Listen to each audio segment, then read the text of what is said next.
এই বাড়িটা নিয়ে একটা কথা সবাই জানে।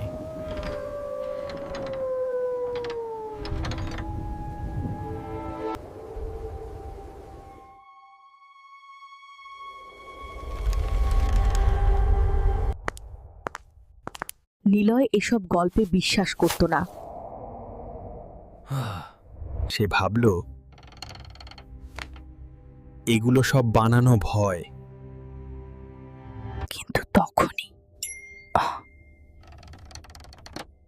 কিছু একটা ভুল হলো। তার চোখে ছিল না কোনো পাতা।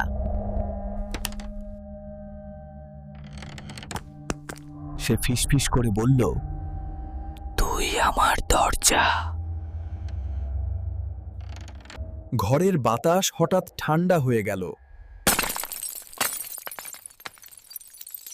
নিলয় দৌড়াতে চেয়েছিল, কিন্তু পারেনি। পরদিন সকালে সবকিছু স্বাভাবিক। নিলয়কে আগের মতোই লাগছিল।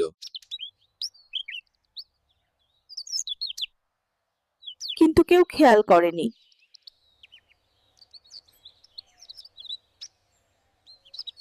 কারণ আসল নিলয় এখনো আয়নার ভেতর।